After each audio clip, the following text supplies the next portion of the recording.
Hello everyone, Bob Pickering here at the Emergency Operations Center for the latest Flagler weather update.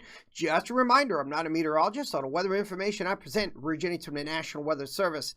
So we did not get as much rain as we thought we were going to get on Sunday, but we are going to remain in this unsettled pattern. Because of that, on Tuesday through Wednesday, we're expecting a localized nor'easter right along our beaches. Again, this is going to be mostly right along the coastal areas where the worst of this would be. It's not really that big of a deal for everybody else, but right along the coast, you do want to be aware of this. You can see some gusts over 30, maybe up to 40 miles an hour right along our beaches Tuesday and Wednesday. Some localized nuisance flooding will be possible in those really low-lying areas along the Intracoastal Waterway near times of high tide. It's chiefly due to the combination of the onshore winds and the position of the moon. But again, just those areas that typically flood a little bit during extreme high tides will probably see a little bit of water as we go through the middle part of the week. Hazardous marine conditions will be developing, dangerous rip currents and rough surf. And so if you live right along the beaches, if you are in one of these exposed areas that can see breezy winds, gusty winds off the ocean during these nor'easters, you may wish to secure any lightweight items that might be blown about, such as trash cans,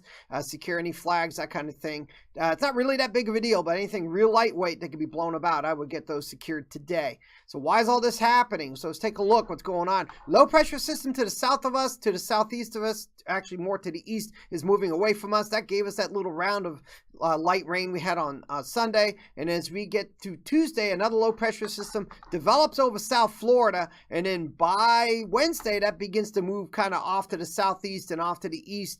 And the pressure differences from the low pressure to the south of us and high pressure to the north of us, it's got to combine and bring us those gusty winds, those blustery conditions along our coast as we go through the middle part of the week before all this begins to move away for the latter part of the week. So some key points. Monday, thinning cloud can be expected. It will be cool but breezy and unsettled. A little bit windy at the beaches Tuesday through Wednesday. Seasonable and settled conditions return with a warming trend towards the end of the week. For the rest of Monday, cloud will be thinning with sunny spells developing. High temperatures getting up into the 60s. It will be breezy, especially right along the beaches. Low temperatures generally lower 50s at night, but it will be warmer right along the beach. Now, as we go Tuesday into Wednesday, we can expect generally thickening cloud with outbreaks of rain. Windy conditions can be expected again, chiefly right along the beach. As you go inland, the wind will be dropping off quite a bit, but still breezy at times.